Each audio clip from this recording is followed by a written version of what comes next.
Gəldi yoldaşlar, sonuncu bölümü olan fəsil 13 internet qlobal şəbəkə.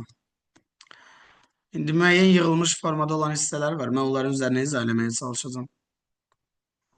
Deməli, qlobal şəbəkə nədir? WAN, Wide Area Networks. Əslində yadınızdadsa, bundan əvvəlki bölmədə, yəni keçən dərs o şəbəkə mövzusunda demişdik bunu.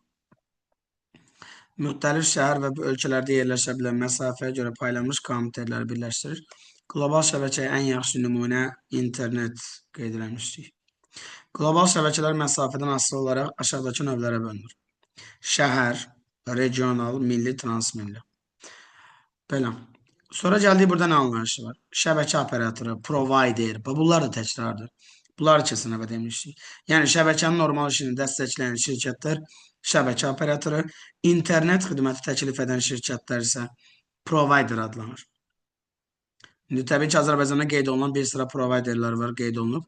Delta Telekom, Azerhotel, Aztelekom, Bakı İnternet və s. Azər Online, Connect, Ailə TV. Bunların hamısı providerlər sayılır. İlk kommersiya məqsədli internet provider developed olmuşdur ki, bunun adını yadda saxlasaq yaxşı olar. Sonra internet anlayışıdır. Ümumiyyətlə internet nədir? Milyonlarla kompüteri birləşdirən bir şey. Bir şəbəkə sistemində belə deyək. Hətta yoldaşlar, internetdən əvvəl ARPANET və Milnet anlayışları olub.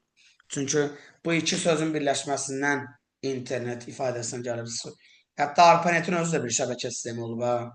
ARPANET elmi tədqiqat məqsədilə, yəni araşdırma aparan bir şəbəkə sistemi olub. Milletdə hərbi məqsədlər üçün istifadə olunan bir şəbəkə sistemi olub.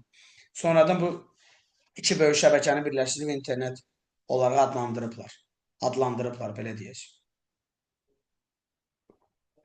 Təbii ki, internetə qoşulmaq üçün nə lazımdır? İnternetə qoşulmaq üçün ayrı-ayrı kompüterlərin ayrılmış kanal vasitəsilə və ya telefon xətti ilə istifadə ilə qoşula bilər, elə deyil. Və telefon xətti ilə qoşulan qurğuya biz modem adlandıra bilərik. Çünki modem telefon xətti ilə işləyən bir qurğudur əsas. Modem modulyator, demodulyator rol oynayır. Hansı ki biz bunu demişdik əvvəlki mövzuda. Yəni ikilik koddan analog rəqəmsal formalara çevrilir və ya ikisinə çevirən qurğudur. Modemlər tipinə görə bölünür. Analog, istəyən var burada. ADSL var burada, page var. Hətta əvvəllər dialab da var idi. Hansı ki, dialab rejimində belə bir şey də var ki, yoldaşlar. Dialab texnologiyasında, bilməm, indi xatırlayarsınız ya yox. Elə bir ki, telefonla danışanda internetə qoşula bilmirdin. Və ya internetə qoşulanda telefonla danışa bilmirdin. Bir xət sistemi var idi, elə bir ki, bildiniz sən. Hətta telefonla danışanda internet gedirdi, zəifləyirdi. Yox üçün bir şeydir. Əvvəllər belə bir şey vardı. Amma ADSL-də elə deyil. Çünki ADSL-də ayrıca qoşulur. Amma dialogda hamısı bir yerə qoşulurdu. Amma belə izah edeyim də sizə. Elə bil ki, bu internet şəbəkəsidir. Telefon xətti də bura qoşulur. Nə bilim, şeydə bura qoşulur, digər qurğular da, başqa bir şəbəkələrdə bura qoşulur. Hamısı da yəni. Bir də var ki, ADSL-də ayrıdır. Telefona gedən xətt ayrıdır. Nə bilim, router'a gedən ayrıdır. Aydın oldu. ADSL-də ayrı-ayrı qoşulur. Ona görə nə telefonun zənginin internetə bir təsiri olmur, nə də internetin telefon zənginin. Bildiniz? Bax belə. Növbəti yoldaşlar, informasiya ötürülmə sürəti bodla ölçülür. Yəni, çünki biz məlumat ötürürük, düzdürmü? Bu ötürülmə sürəti ilə ölçülür, bodla. Deməli, modemin əsas xarakteristikası onun buraxılış qabiliyyətidir. Bu da BPS ilə ölçülür. BPS, bits per second. İndi buna bağlı testli suallara baxacağıq. Buna bağlı yoldaşlar, belə bir düstur var, elə bir ki, düstur deyək də.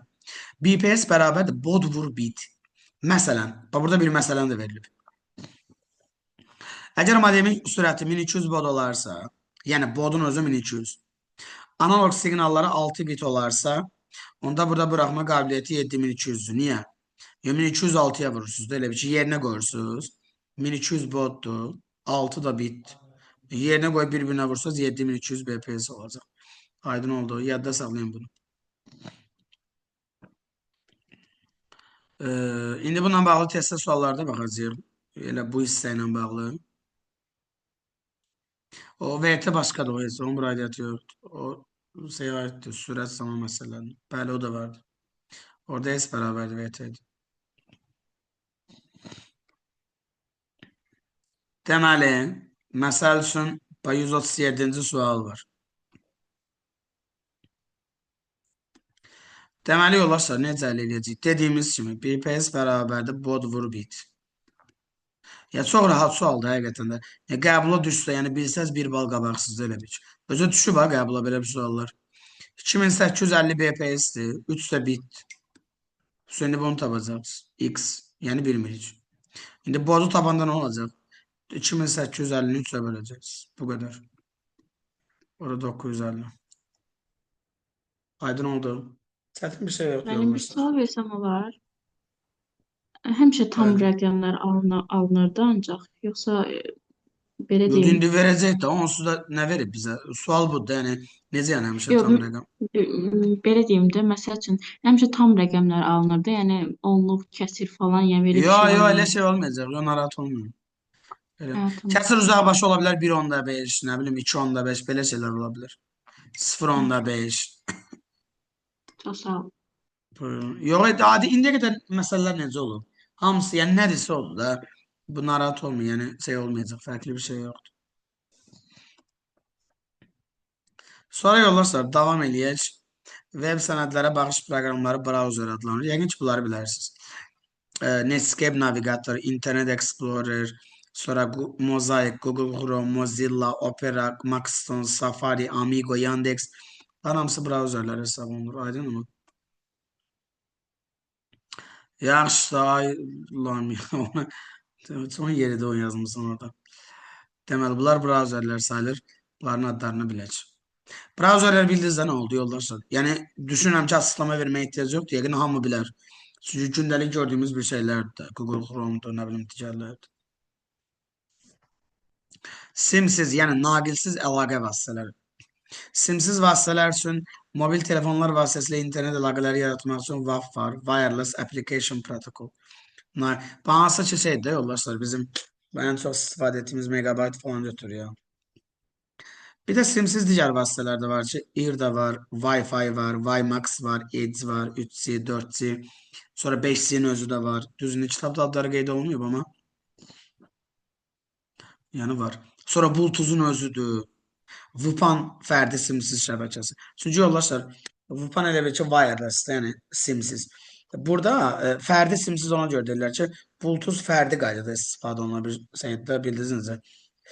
Yəni iki nəfər öz arasında əlaqələndirir də Bluetooth-u. Sən Bluetooth-u ümumi şəbəkəyə paylamırsan ki, 50 nəfər qoşulmur axı orada. Yəni qoşulsa belə yaxın məsafədə ola bilər. Sən uzaq məsafədə əlaqələnə bilmirsən axı. Ona görə fərdi simsiz şəbəkə olaraq yazılır, bildiniz. Bluetooth, AirDrop-dur. Bunlar bura aiddir. Sonra bu klient server söhbəti yenə gəldik. Yenə eyni şey. İndi klient nə edir? Resursdan istifadə edən, server isə resursu təmin edən kompüterlər hesab olunur ki, hansı ki bunlarda demişdik. Gəldim protokol anlayışına. Protokol nədir? Şəbəkədə kompüterlərin bir-biri ilə ünsiyyət dilidir. Nə də yoldaşlar, şəbəkədə kompüterlərin bir-biri ilə ünsiyyət dili nədir? Yəni sən şəbəkədə kompüterləri bir-biri ilə əlaqələndirmirsən, düzdürmü? Ünsiyyət dili o demək, yəni qurğu olaraq, proqram olaraq əlaqələndirdin. Bir də, məsələn, biz bir sayt ünvanına daxil oluruq, ha. Düzdürmü? Məsələn, dim.gov.az. O deməkdir ki, biz öz kompüterimizi Dövlət İmtahan Mərkəzinin kompüterinə əlaqələndiririk. Ünsiyyət dili olaraq, yəni bu mənada əlaqələnir, bildiniz. Və ya e-post göndərəndə, elektron post və s. İnternetin əsas protokolu TCP/IP protokoludur. Və də TCP nədir, IP nədir? Düzdür, burada yazılıb yoldaşlar, təriflər. İndi mən başqa cür izah eləməyə çalışacağım. TCP məlumatı göndərir. Həm də yoxlayır ki, o görüm, yəni Lord ilə deyim də sizə. TCP məlumatı göndərir. Sonra yoxlayır ki, görüm bu düzgün satıb satmayıb adresə. Bildiniz? Yəni göndərir, sonra da yoxlayır. Görüm ki, bu satıb yoxsa yox. Aydındır. Sonra bir də burada UDP-də var. UDP TCP-dən fərqli olaraq məlumat daha sürətli göndərir. Amma bir şey var da, məsələn yazıb ki, əgər xəbər qısaldırsa, UDP-dən istifadə edilir. UDP məlumatı göndərir. Baxmır ha, bu getdi, çatdı, çatmadı. Heç vecinə də deyil. Amma TCP elə deyil. TCP göndərir, sonra yoxlayır. Görün bu çatıb yoxsa yox. Bildiniz. Bəli. Hətta yoldaşlar, TSB UDP ilə bağlı bir maraqlı şəkil var. Daha görüm tapsam sizə göstərəcəm. Bir dənə Google-dan girim. Həqiqətən maraqlı şəkildə. TSP UDP. Daha görüm.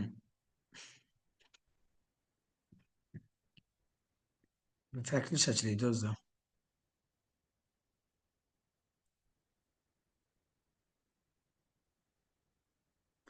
Yo, maraqlı bir şəkil var idi. Bir də buna baxın. TSB yoldaşlar, görürsünüz. Əli ilə göndərir. Amma UDP bir təpik vurur, deyir də get də özün bilərsən. Çatdın, çatmadın, mən aidiyyəti yoxdur. Bildiniz? Bunlar belə bir şeylərdir. Aydın oldu. Yəni TSB UDP budur. Bu belə də görə bilərik. Biraz məsələn bax. Müəllim bütün Görürsünüz. dərsləri belə şəkillə olsa, promo yadda qalar da yəni. Bütün dərslər deyil. Niyə keçən əvvəlki dərslərə şəkildən idi? Maraqlı idi. Yox, bu belə qəşəng qeybətçil formada yəni Hə, göstərir. elə olsa təbii ki, də mənim də yadıma qalar elə olsa. Gəldik IP. IP yoldaşlar nədir? IP yəqin ki bilərsiniz bəzilərimiz. Bu IP adres var da, IP protokol. Bu internetə qoşulan yoldaşlar, internetə qoşulan hər bir qurğuda IP adresi olur. Hətta biz bu dəqiqə məsələn evdə məndə bizdə də var, değil mi? Router'a qoşulmuşuq. Yəni Wi-Fi-yə da. Burada da IP adresi var. IP adresi rəqəmli adres sayılır. Rəqəmli ünvan sayılır, IP ünvan. İndi onunla bağlı da məlumat verəcəyik. IP ünvanla bağlı nə məlumat verəcəm sizə? Hələ ki bunlar deyək bu nəzərləri. Elə sonrası IP ünvan gəlir səhv eləmirəmsə. Ha, indi burada məlumat verəcəyik. Bir dənə bunlar deyim. ARP var. ARP adres protokol. Bunların açıqlamaları var ha. Kitabda qeyd olunub əslində. Qayda kitabımızda da, yəni bizim masterin kitabında. Mən burada qeyd eləməmişəm sadəcə. Onsuz açıqlamaları düşmür sizə zaten. Elə düşəndə belə düşəcək qısa. ARP ünvanları müəyyən etmək üçün adres protokol dediyim kimi.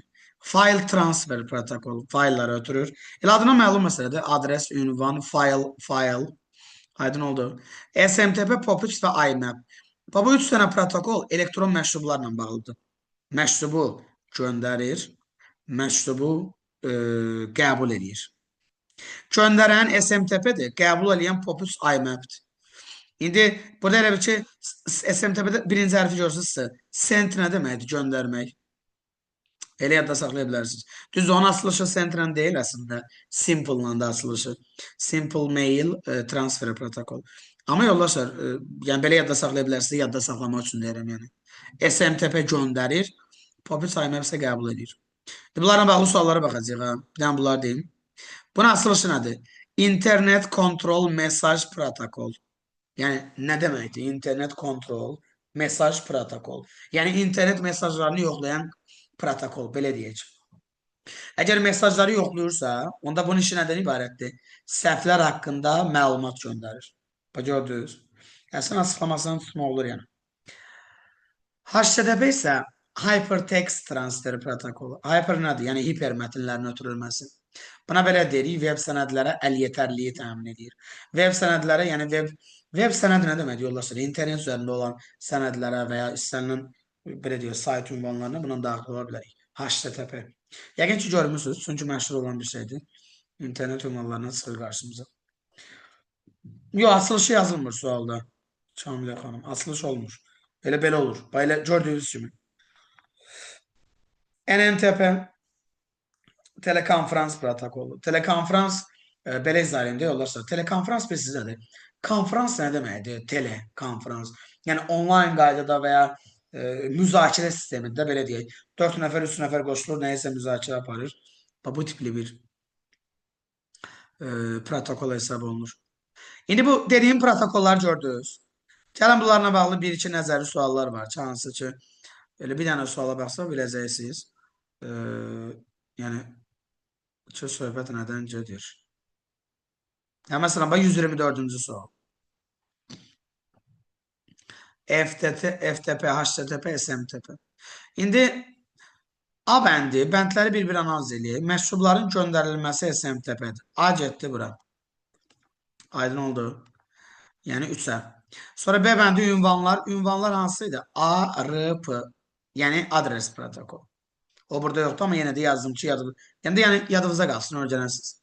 Failləri ötürən FTP 1-ə getdi. Hipermətin hypertext bar 2-ci. D bura gəldi. Telekonferans NNTP. CDA.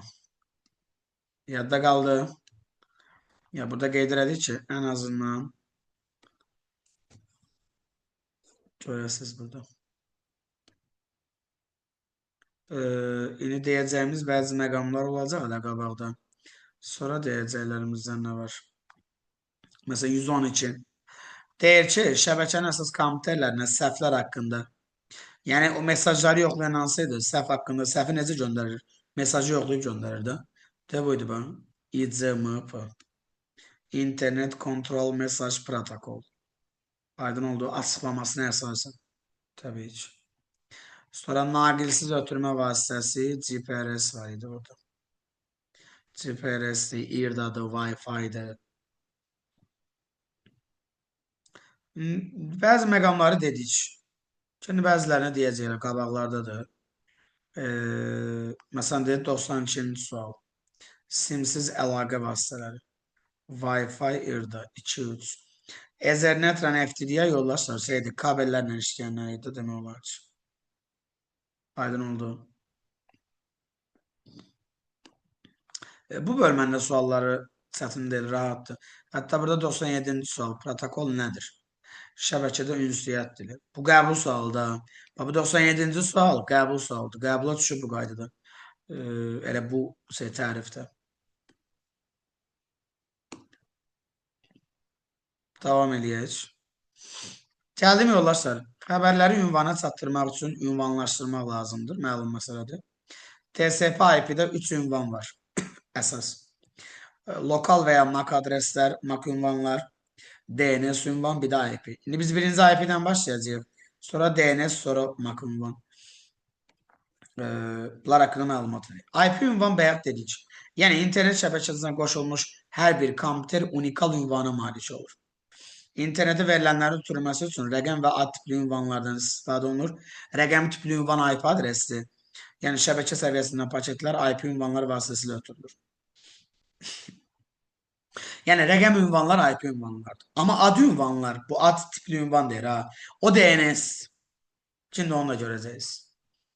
İndi yoldaşlar, IP ünvan oktet adlanan 4 hissədən ibarətdir.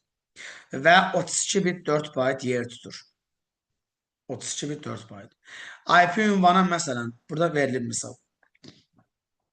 104, 24, 74, 190. Belə yazı IP ünvan adlanır. Amma bir şey var da, indi deyəcəm. Şəbəkə nömrəsi xüsusi internet mərkəzinin internik zəmanəti ilə təyin olunur. IP ünvanlar soldan sağa oxunur. İndi qulaq asın. 4 hissədən ibarət olmalıdır. Yəni 1, 2, 3, 4 hissədən gördünüz. Və hər bir hissəsi IP ünvanı, hər bir hissəsi yoldaşlar 255-ə qədər gedə bilər. Yəni IP-də maksimum ədəd 255 ola bilər. Bayaqda saxlayın. Yenə deyirəm, IP-də maksimum ədəd 255 ola bilər. 255-i keçə bilməz. Aydın oldu. 255-i keçə bilməz qəti bir şəkildə. Və yalnız 4 hissədən ibarət olmalıdır. 5 hissədən ibarət versə səhvdir. Və nöqtə ilə ayrılmalıdır. İndi gəlin testdə suala baxaq. Qaydıram testdə.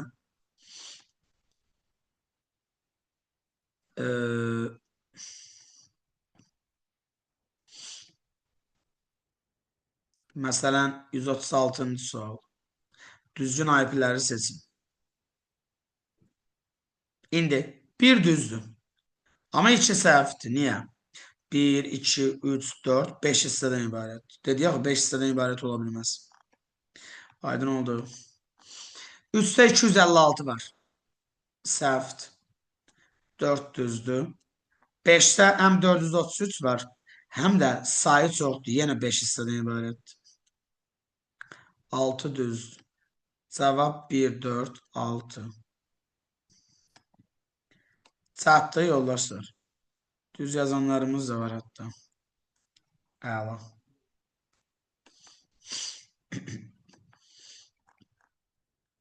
Yaxşı. İndi asan sualdır əslində IP adreslər. Bir də IP adreslə bağlı bunun bir dənə də hansı ki fərqli formada olanı var. Məsələn, bax 42-ci sual. İndi yoldaşlar, burada elə eləməlisiniz ki, elə birləşdirməlisiniz ki, o 255 keçməsin. Yəni IP adres qaydasını ödəsin. Sizcə bunun cavabı nə olar? Kiminsə fikirləri varsa yazsın görək. Təbii ki, mən özüm də izah verəcəm.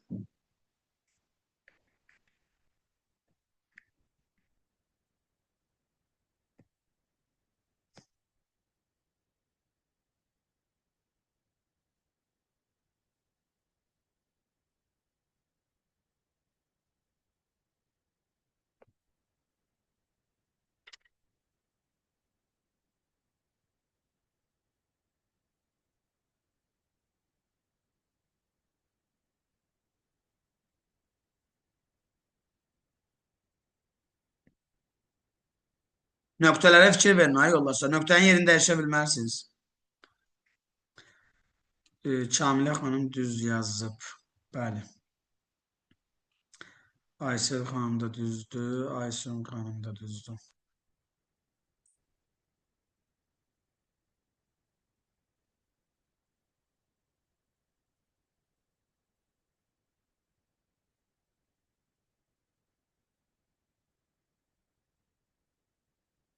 Deməli, gəlin izah eləyək bu sualı bir dənə yoldaşlar. Bax, bir şey yadda saxlayın ki, məsələn, x-dən sonra y gəlməz. Niyə? X bu deyil. Hə? Y nə yazılıb? 98 sonra nöqtə. 298 oldu axı. Ola bilər. Ola bilməz axı yoldaşlar. Bildiniz? Yəni, elə eləməlisiniz ki, 255 keçməsin. Və ya məsəl üçün, t-ni yazsam, t neçədir 24. T-dən sonra nə x ola bilməz, nə y, nə də z. Niyə? Onda belə olacaq. Məsələn, t-dən sonra tutaq ki, y olsa. Onda 2476 oldu. Ödəmir axı. Yəni, elə eləməlisiniz ki, ödəsin. O da ki, belə olacaq. Birinci z gəlir. 28.1. Sonra 98.y. Sonra 76.2 və axırıncı t'nin 24'ü. Oldu 28, 198, 76 və 224. Yəni 0-255 arasında dəyişir hər bir hissəsi. Öz IP adresi 0-dan 255'e qədər gedə bilər. Maksimum 255 olur. Bildiniz yoldaşlar.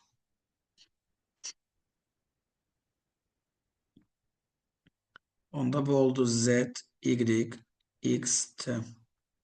O da Y variantı.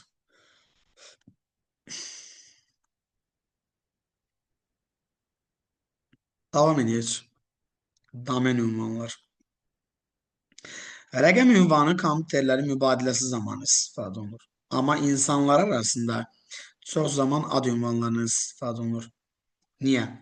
Ona görə də şəbəkədə kompüterlərə adlar verilir. İnternetdə kompüterlərin ünvanı DNS, Domain Name System. Yoldaşlar, şəbəkədə kompüterlərə ad verilmə bilirsiniz nədir? Məsələn, masterener1.com saytı var. Bu ora adı kim verir? Kursun özü verir. İndi rəhbərlər. Aydın oldu. Yəni, orada şəbəkədə kompüterin adı masterener1.com budur yəni. İndi com orada düzdür. Domain sayılır. O da domaində əslində. Com da domaində, orada masterener1 də domaində. Ha. Aydın oldu. Yəni, yadda saxlayın ki, o kursdur mu, nə bilim, daxil ki də hər nədirsə, təhsil müəssisəsi. Bunlar hamısının adları olur. DNS internetdə işləmə prosesinin istifadəçilərin işini asanlaşdırır. Əslində düzdür də. Biri var ki, indi bax sizə bir söz deyim də. Biri var ki, yoldaşlar, mən yazam ki, məsəl üçün, 126, məsəl üçün deyirəm, təbii ki, bu deyil. 93, 27, 237. Biri var, mən bunu yazam, girəm masterener1'in saytına. Hansı ki, yaxşı, mən gündə 50 dənə sayta görürəm. İndi oturum hamısının bir-bir də IP-sini öyrənəcəm ki, heç öyrənə bilərik ki, onun IP-lərini, rəqəmləri. Bunları əzbərləmək çətin daxil. Heç mümkün deyil. Amma domen ünvan rahatdır. Və bilirsən ki, masterener1.com girdin, daxil oldun sayta. Aydın oldu. Domen ünvanın belə bir müsbət tərəfi var və domen ünvanlar 3 hissəyə bölünür əsas. Necə ki, ev ünvanlarında küçə, şəhər, ölkə olaraq təsnif olunur. Burada da elədir. Burada yoldaşlar, birinci səviyyəli domenlər var. Birinci səviyyəli domenlər burada ölkə kodlardır. Azərbaycan, Türkiyə, TR, Almanya, Deutschland, nə bilim, Rusiya, və s. Bir də alt domenlər var. Alt domen elə bir ki, sayılır, ikinci səviyyə domen sayılır. Aydın oldu. Ən yuxarı səviyyəli domen birinci səviyyədir. Və ən yuxarı səviyyə sayılır. Amma alt domen bu elə sadəcə alt domen sayılır. Yəni orta səviyyə, belə deyək. Orta. Bir də ən aşağı səviyyə var, indi onu izah edəcəm sizə.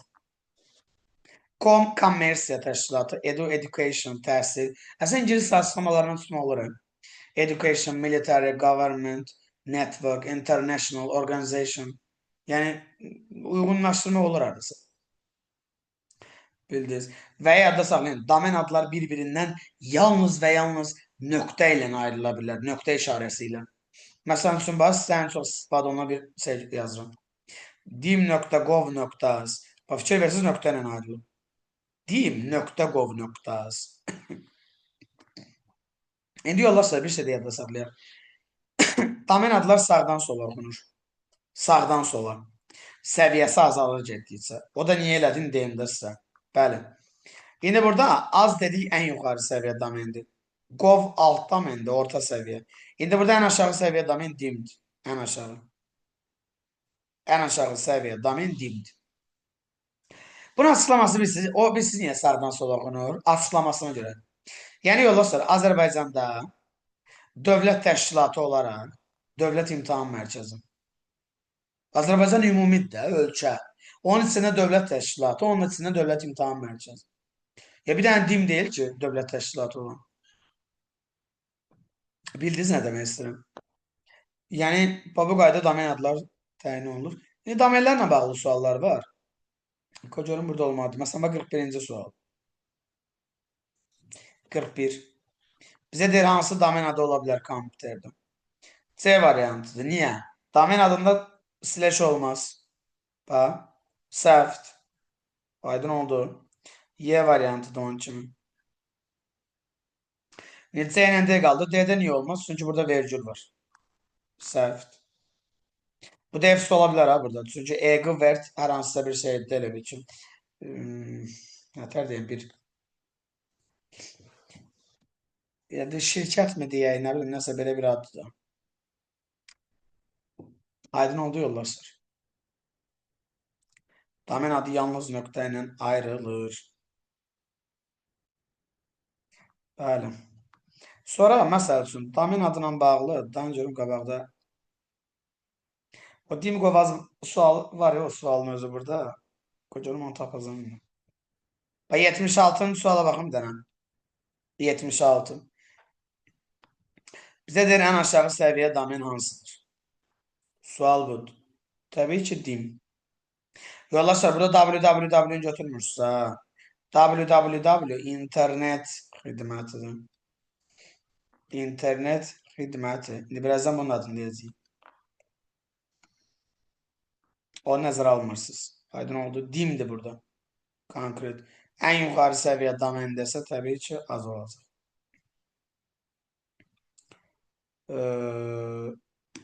Davam edək. MAC adres və sonra internet xidmətlərini deyəcəyik. MAC adres nədir? Yoldaşlar, MAC adresə fiziki adresdə deyirlər. Fiziki. Çünki hər hansısa qurğuların çeyini yazılır da, elə bil ki. Qurğuların çeyini bildirir də, nətər deyim, kimliyini, modelini. Bax, sizə bir söz deyim. Məsələn, məndə bu dəqiqə tutaq ki, bir mouse var. Düzdürmü? Bir dənə mouse var.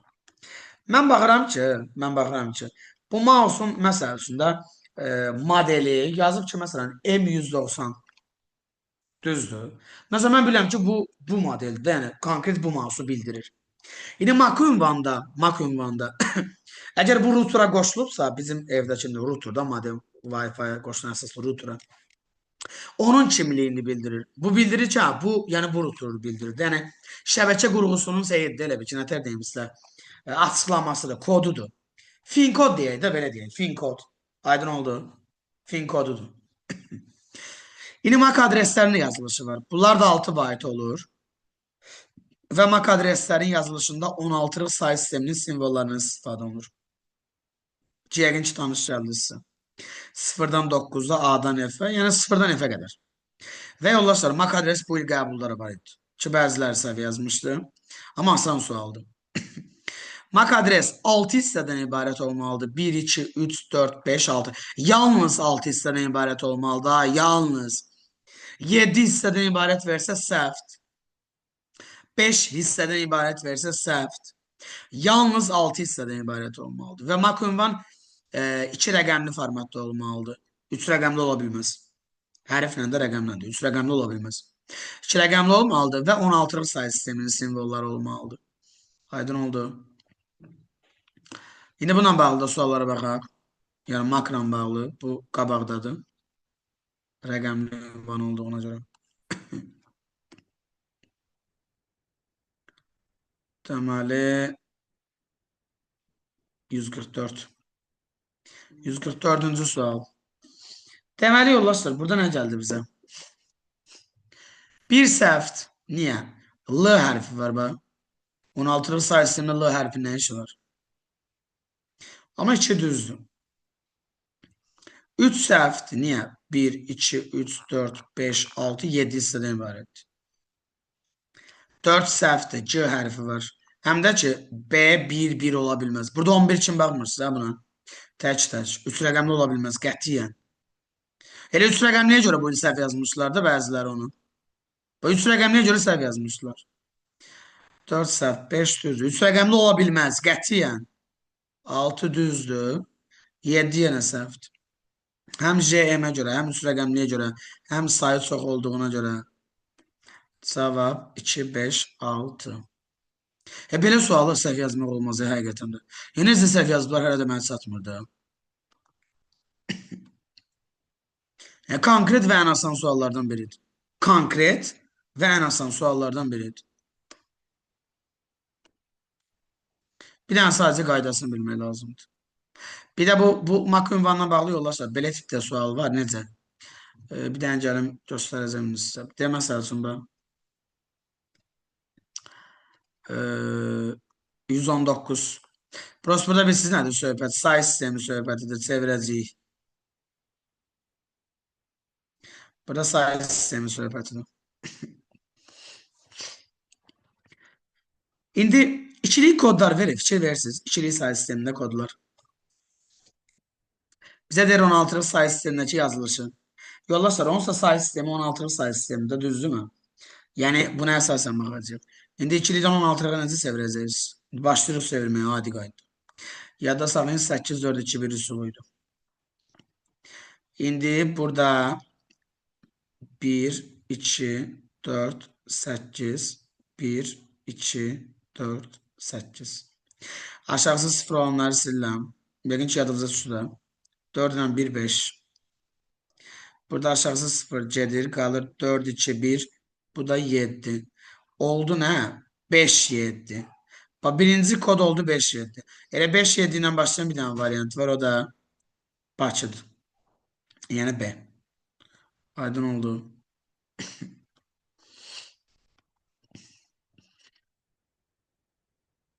Aydın oldu yoldaşlar.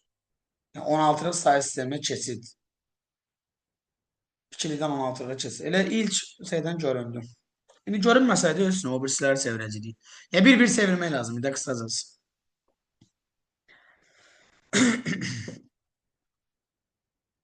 Belə. Sonra yəqin internet zəifdir, bəlkə ona görə. Bir də məndə yoldaşlar Windows 11-i yükləyəndən sonra kompüterə donmalar baş verib. Əsasən. Amma burada məncə donma yox idi bu testə görə. Deməli. Müəllim, bir şey Gəldik. soruşa bilərəm. Aha. Dərsin rekordunu açsan nə qədər ata bilərsiniz ən tez? Dərs bitəndən sonra. Nədir ki? Tutarsınız da, çünki mən ümumiyyətlə qulaq asa bilmədim bu günləri dərsə. Nə başdan, nə ortadan, nə axırından ona görə. Niyə ben nə işliyorsun Bertan öyle mi? Hı? Hə? Başqa işim var demədim ona görə. Üzrü say. Yaxşı, göndərəcəm narahat olma. İnternet xidmətləri.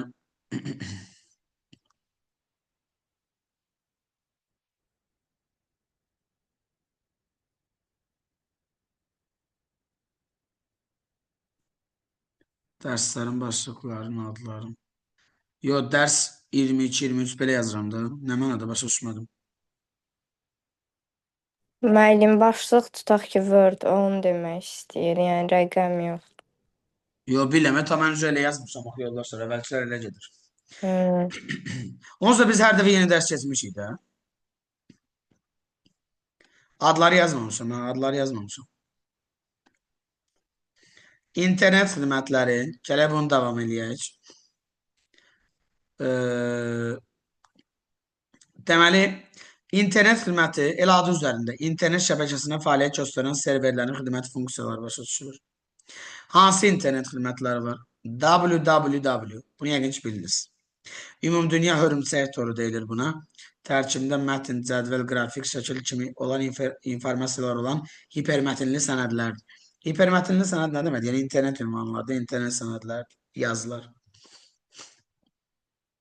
Web sənədləri əl-yetərliyi təmin edən internet xidmətidir. Sonra e-maildir, elektron post, məktubları göndərir, qəbul edir. Usenet News, telekonferensiya və xəbərlərdir. Hansı ki, bayaq dediyimiz müzakirə sistemidir. FTP faylların ötürülməsi xidməti. FTP yoldaşlar, fayl transferi protokol, fayllarla bağlıdır demək olar ki. Sonra bu ICQ yazılıb, bu bilirsiniz nədir? İndi bunu qeyd edəcəm burada mən. Deməli, bu chat xidmətidir. Əvvəllər istifadə olunurdu. İndi çünki chat xidmətinə ehtiyac yoxdur, indi sosial şəbəkələr var. Chat nə deməkdir? Kimlərləsə qarşılıqlı münasibət qururdunuz da danışırdınız. Aydın oldu. Chat xidməti. Sonra telnet var. Telnet nədir? Məsafədə yerləşən kompüterlərə müraciət. Məsafədə yerləşən kompüterə necə müraciət edə bilərik? Bunun üçün xüsusi proqramlar da var. Hətta AnyDesk var, TeamViewer var. Uzaqdan yoldaşları, kompüterləri idarə etmək. Bu mümkündür, ha? Bu mümkündür. Hətta onun üçün proqramlar da var. Sonra Gopher var. Gopher nədir? İyerarxik menü sistemi vasitəsilə mətn fayllarını axtarışır. İyerarxik nə deməkdir? Ağacvari. Yəni bir-birinin tərkibində gedirsiniz, faylları çıxardırsınız ortaya. Aydın oldu. İnternetdə də var. Necə ki, bu yadınızdasa faylların sayıları vardı. Faylın tam adı. C diski, user, users, nə bilim, bilirsiniz nə deyirəm? Diskdən başlayırdı, faylın adına qədər gedirdi. Faylın yolu tam adı. Burada da elə şeylər var. Yəni bu Gopher onu nəzərə tutur əslində. Zəncir var, bəli, demək olar ki, elədir. Bunlar da belə.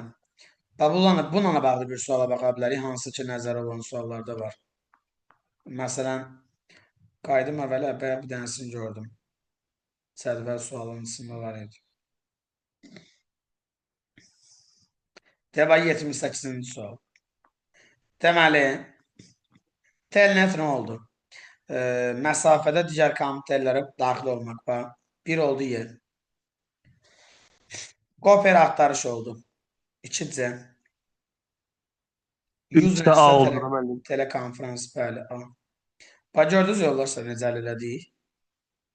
Aydın oldu mu?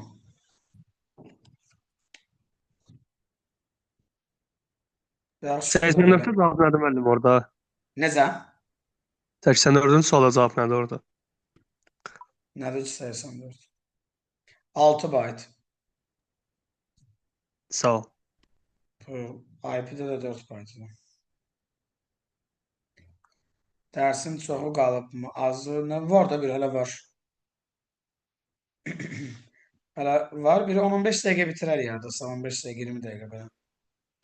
Qulaq asın. Bu dərs bugün bitməlidir.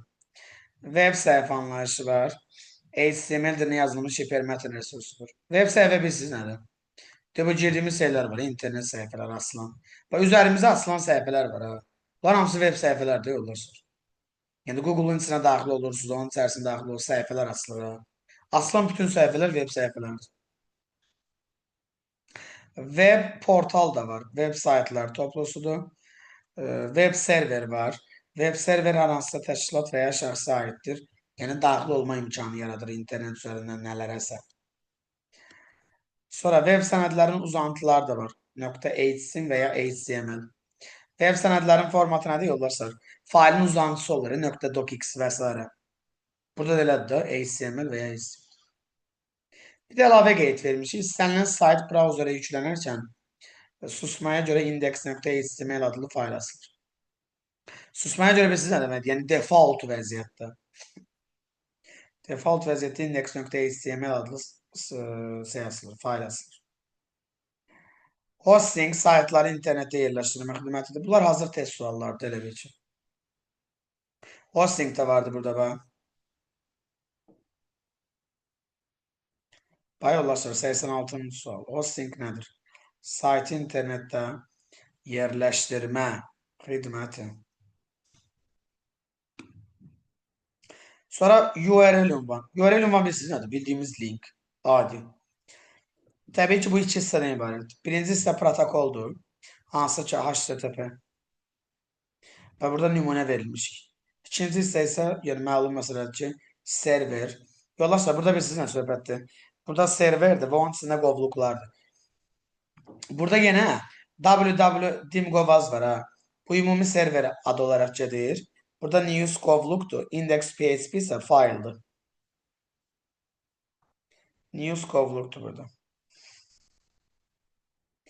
Yəni deyə bunlar kimi də failin o şeyləri var idi. Qovluqlar ən sonunda fail gəlir ha. Eyni şeydir də.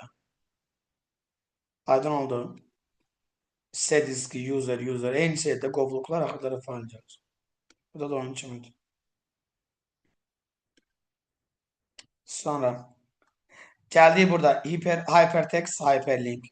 İndi mən sizə sual verirəm. Hypertext və hyperlinkin fərqi nə idi? Word-də demişdik ha. Bax ikisini Word-də göstərmişəm. Özdə praktiki göstərmişəm ha. İndi kim deyər, bu nə deməkdir? Yəni mən necə fərqləndirim bunları ki, bu hypertext deyəndə bunu nəzərə tuturam. Hyperlink deyəndə bunu nəzərə tuturam. Kim deyər? Hə? Mənim linklə bağlı olan şeydir. Word-də nəyisə yazanda, daha doğrusu link əlavə edəndə göy rəngdə olur, üstünə basanda avtomatik sayt atılır. Aha, indi qulaq as. Bax, indi bir dənə gözlə. Üstünə basandan nə olur dedin? Bir dənə o hissəsində nə? Avtomatik link açılır da, həmin link səhifə açılır. Göy yazılır və üstünə basanda həmin səhifə açılır. Yəni onda sənədin öz daxilində açılır, yoxsa başqa bir yerə gedir?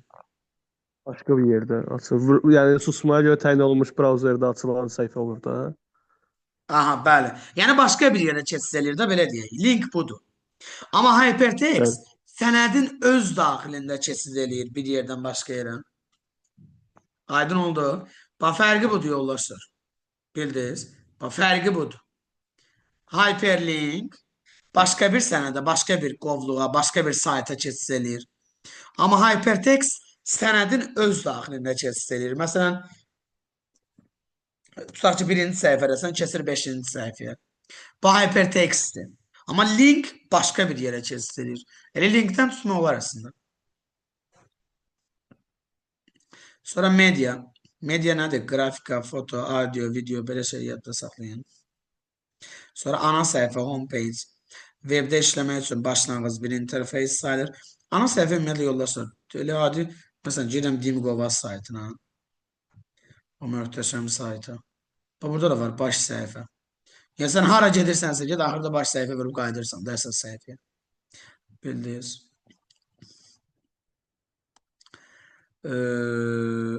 Sonra nə qaldı burada? Elektron post və axtarış sistemlərinə keçid edəcəyik. Elektron post yoldaşlar, deməli e-mail xidməti. İndi bir şey var. İşarəsinə qədər birinci tərəf sayılır istifadəçi adı.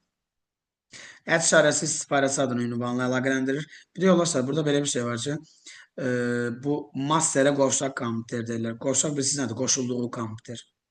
Elə bil ki, master adında bir kurs var da belə deyək. Çünki EDU-dur, təhsil müəssisəsidir. Az da ki, o zaman. Yəni siz deyəcəksiniz ki, elektron post niyə belə gəlir? Məsələn, tutaq ki, olmalıydı, məsəl üçün deyirəm. Məsəl üçün deyirəm də, tutaq ki, Revan hezizadə@gmail.com düzdür? O bilirsiniz kimlərdədir? O şəxsi olanlardadır. Korporativ olanda, korporativ nə deməkdir? Yəni ümumi olanda. Ümumi olanda yoldaşlar belə Biznes olur. məqsədi ilə qurulmuş maillərdə korporativ mail olur. Bəli. Məsələn, bax Dövlət Şirkətin İmtahan Mərkəzində də təşkilatın elədir. adı olur. Bax Dövlət İmtahan Mərkəzinə əlaqə məlumatlarına gəlin. Bir dənə fikir verin bura. Bax, info@dim.gov.az gördünüz? Aydın oldu. Yəni dimdə də elədir bax. Bu belə. Sonra başqa heç nə. Bu da belə. İnternetdə axtarış sistemi. Yoldaşlar, axtarış sistemi nədir? Avtomatlaşdırılmış bir sistemdir, düzdürmü? Yəni biz istənilən məlumatı əldə edə bilirik də. Axtarış sistemlərinin əsas xarakteristikaları var. Bunların sadəcə adlarını biləcəksiniz. Və hansı axtarış sistemləri var, elə burada da adları öyrənmək lazımdır, mütləq şəkildə. Yəqin ki, tanış gələr axtarış sistemlərinin adları. Və burada iki əsas anlayış var. Biri indeksləşdirmə, bir də relevantlıq. İndeksləşdirmə, açar söz, xülasə, belə şeylər yadır. Bax, indeksləşdirmə nə üçündür? Axtarışı sürətləndirmək üçündür. Elə yoldaşlar, açar sözlərdən istifadə edib axtarışı sürətləndirik də. Elə yadda saxlaya bilərik. Relevantlıq nədir bəs? Uyğunluq dərəcəsinin qiymətləndirilməsi. Yəni, sənin tapdığın, yox, sənin axtarışa verdiyin məlumat, tapdığın nəticə ilə nə dərəcədə uyğun gəlir? Aydın oldu. Uyğunluq dərəcəsini qiymətləndirmə budur. Sonra axtarış sistemlərinin üç əsas komponenti var.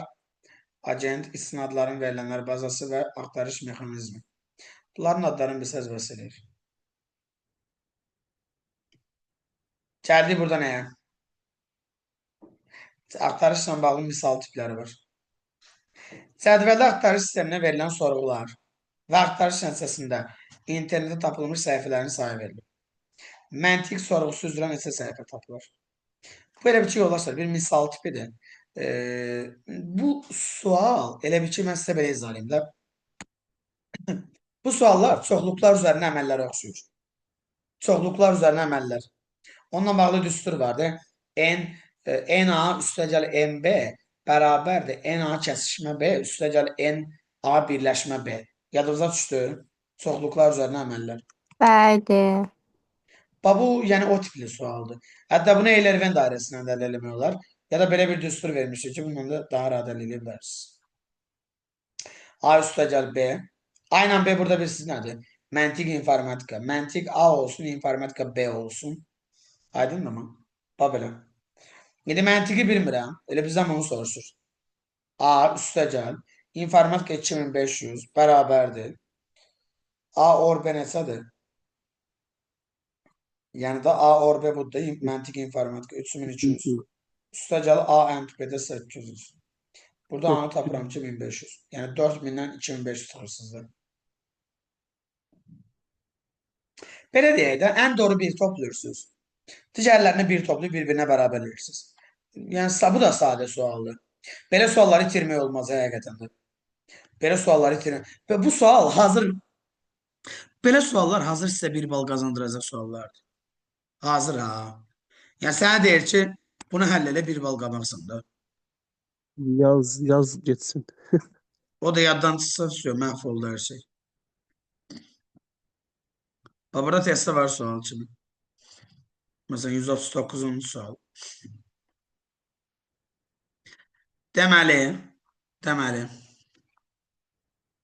yenə eyni qayda ilə gedir. Qələm üstəgəl dəftər, yəni bu ikisini bir toplayırsınız. 7900 bərabərdir. 5800 plus x. Yəni biz bunun əndini bilmirik. Əndinə x yazdım. Sonra elədi 2100. Bildiniz yoldaşlar. Sadə və ideal bir sualdır.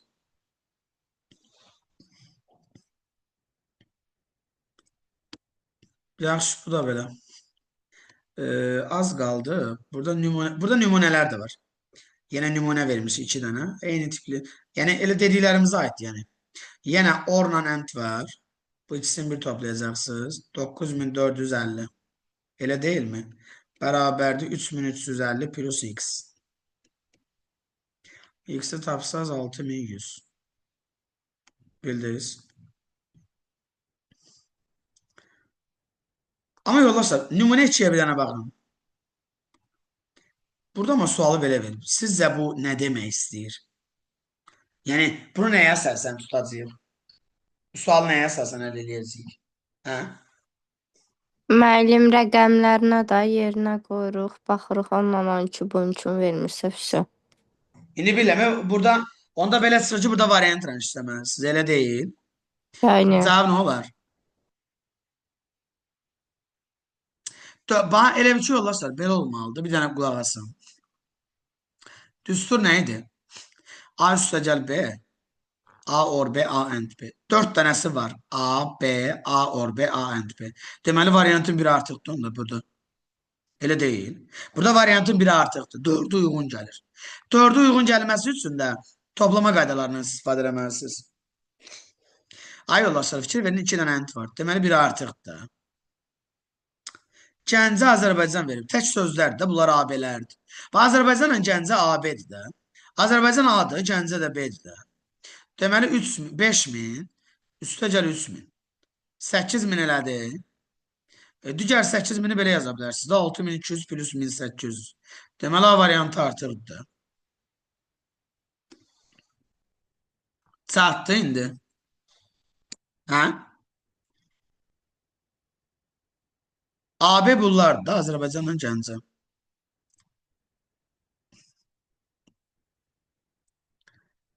Devam edelim. Sosial şəbəkələr. Düz yoldaşlar, bunları kitabda veriblər, verilib. Kateqoriyalarına görə. Amma adlarını əsas bilmək lazımdır. Elə bu ilə düşmüşdü qəbulda adları. Yəni əsas adlarıdır. Bir də mən burada qeyd edeyim kimi. Facebook, LinkedIn, Google+, MySpace, YouTube, Instagram, Snapchat və s. Yəqin ki bilirsiniz də deməyə ehtiyacı yoxdur. Yəni hansılar ki istifadə edirsinizsə bilirsiniz. İstifadə etmədiyinizdə buradan Bunlar baxın. nəyə yarayacaq müəllim adlarını bilməyimiz?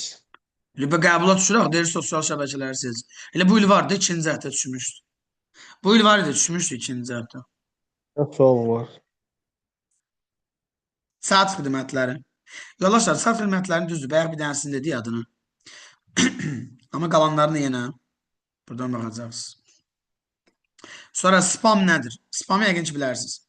Arzu olunmaz reklam xarakterli maillərdir. Məsələn, lazımsız gələn maillərdir. Hansı ki, heç ehtiyac yoxdur. F5 yeniləmədir, bu heç asandır. Gəldi imza. İmza nədir? Bir sənədi sübut edilmə məqsədlə işlədilir. İmzanın bir sıra növləri var. Adi, əliyyazısı, mexanik imza, yaş imza, online imza. Bunları yadda saxlayacaqsınız. Daxili və xarici imza növləri yoxdur. Və gəldi. İndi qulaq asın, elektron imza da var ha. Ondan bağlı da bir PDF göndərəcəm sizə. İndi onu açıb orada bir şeylər deyəcəm. Bulut texnologiyaları. Bulut texnologiyaları hansılardır yollarsa? Ümumiyyətlə bulut texnologiyası nədir? Yəqin ki hamı bilər də. iCloud, Google Drive və s. OneDrive. Bunlar bulut texnologiyaları sayılır yoldaşlar. Adlarını bilərsiniz. Yəni hansı ki məlumatı özünün xüsusi serverində saxlayır. Düzdür, bulut texnologiyalarının tipləri də var. Onları mən burada qeyd eləməmişəm. Ümumi, xüsusi, qrup şəklində bir də şey olmalı, səhv eləmirəmsə. Kollektiv olmalı. Yox, kollektiv elə qrup şəklində idi. Hə, bir də hibrid, qarışıq. 4 dənədir. Onun kitabdan baxarsın, onu bura qeyd eləməmişəm.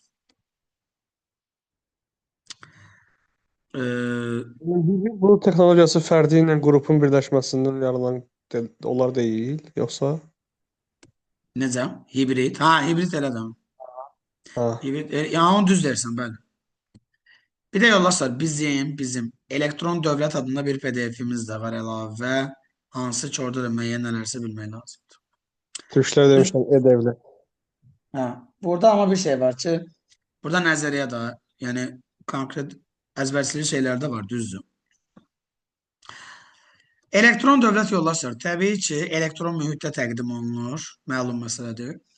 Ümumiyyətlə, elektron dövlət deyəndə icra orqanları, qanunverici və məhkəmə orqanları nəzərdə tutulur. Yəqin ki, bunda aranızda hüquqşünaslar varsa daha yaxşı bilərsiniz. Elektron hökumətin komponentləri var. Bunları yadda saxlamaq lazımdır.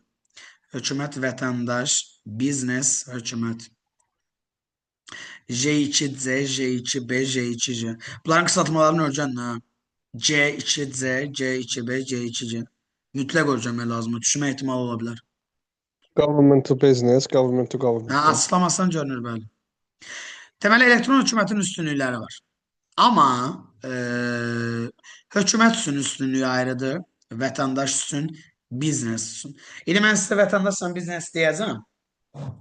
Çünki onları yadda saxlamaq üçün bir yol var da, haradasa rahat. Və vətəndaş ilə vətəndaş sözləri var. Sonra məhdud imkanlı insan nə deməkdir? Vətəndaş. Sonra biznesdə isə xərc var, bazar sözü var. Görürsünüz mü? Ya bu şeylərə görə yadda saxlaya bilərsiniz. Çünki yoldaşlar, bunlar zaten öyrənməlisiniz. Öyrənməlisiniz. Məcburən. Amma yəni belə yollar deyirik ki, yadda saxlayın heç olmasa. Bildiniz. Sonra elektron hökumət portalının nədir?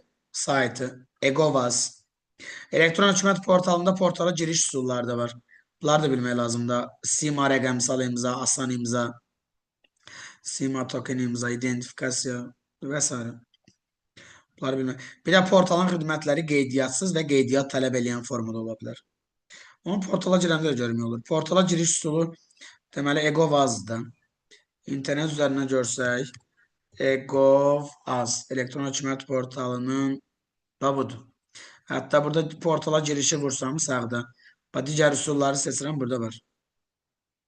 Bu düşə bilər ha qəbula. Mən də bu sualın düşmə ehtimalı daha çoxdur. Çünki dövlət qulluğu qəbullarında var. Yəni biz o qəbulları da indi mən bilirəm də, yəni işlətmişəm, dərs keçirdim orada. Dövlət qulluğu qəbullarında var, düşüb o. Bazı sualların içində var. Ki, elektron hökumət portalında portala giriş üsulları hansılardır? Sonra portalın fəaliyyət prinsipləri var. İndi qulaq asın. Burada yadda saxlamaq üçün bir nəsə yol deməyə çalışacağım mən. Modulluq miqyaslılıqda heç nə yoxdur yadda saxlamaq üçün. Elə ciddi dəyişiklik sözü var sadəcə. Sərbəst nə deməkdir? Asılı olmama.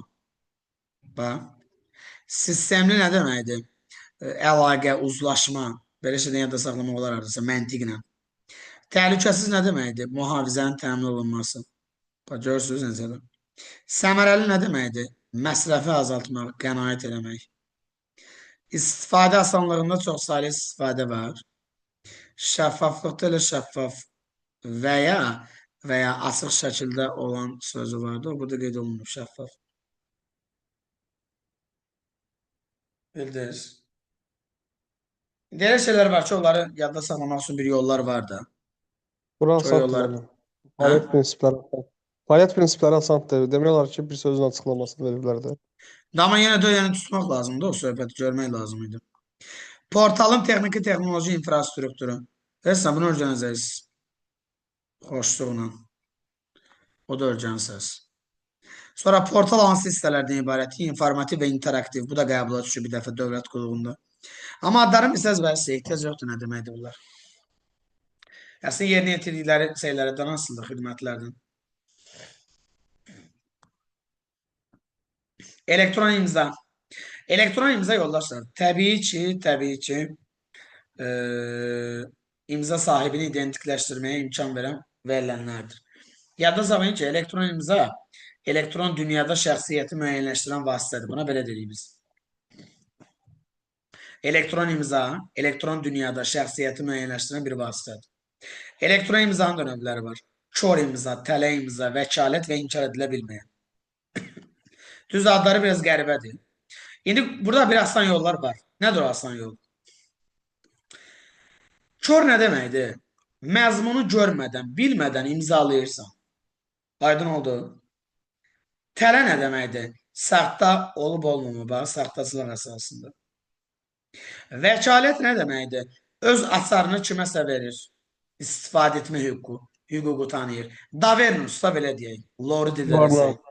Etibarnamə, bəli. İnkar edilə bilməyən isə kopyalanmanın qarşısını almaq üçün imza atanın razılığı olmadan doğruluğu sübut edilə bilməyən rəqəmsal imza protokoludur. Aydın oldu. Bu belə. Bəli, bəli. Sonra Aydın oldu. elektron sənəd var. Elektron sənəd informasiya sistemində elektron formada təqdim edilən və elektron imza ilə təsdiq olunan. Elektron sənəd elektron imza ilə təsdiq olunur. Elektron sənəd ümumi və xüsusi hissələrdən, eyni zamanda daxili və xarici təqdimat formalarından ibarətdir. Yadda saxlayaq bax. Bunlar vacibdir, bu növləri, hansı hissələrdən ibarətdir, nədir, nə deyil. Elektron hökumətin əsas fəaliyyət prinsipləri, əsas. Mövcud qanunvericiliyə hamımız riayət eləməliyik. Əks halda gedəcəyik dəmir barmaqlıq arasına.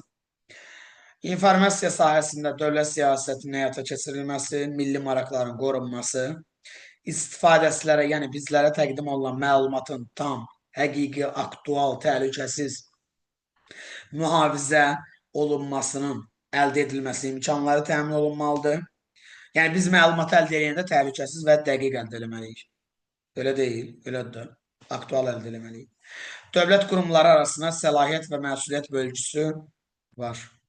Və təbii ki, bunları öyrənməlisiniz. Qalanı da var yoldaşlar. Qalanları portalın fəaliyyəti bilir. 5.2, 5.11 düşəcək, onlar düşür. Bunlar qanunvericilik bilir. Düzdür, biz kitabda belə verməmişik bunları əslində. Mən burada sadəcə şeydən gətirmişim, e-qanundan. Kitabda belə verilib. Onlar, dayan göstərəcəm sizə. Amma yenə qanunvericilik tipinləri sadəcə qabağında maddələr yazılmayıb da. Yəni, imtahana bu tipli sual düşə bilər, yəni, yoxsa necə? Düşə bilər, yox, elə düşür də, indi göstərəcəm sizə. Yox, bu maddə ilə bağlı elə ki düşməyib. Onu deyirəm, bu maddələri əzbərləmək. Düşmə söhbətləri də var da.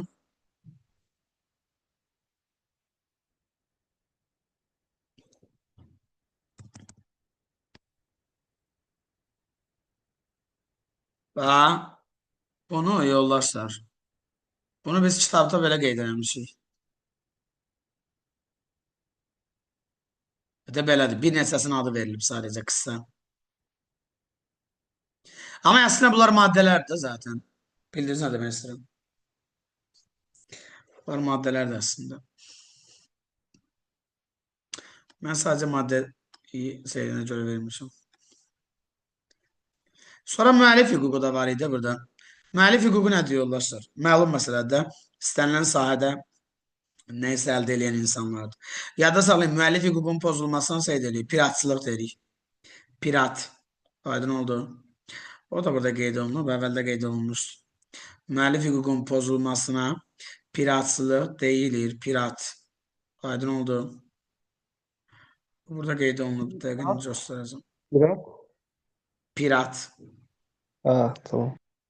Müəllif hüququnun pozulmasına piratlıq deyirlər.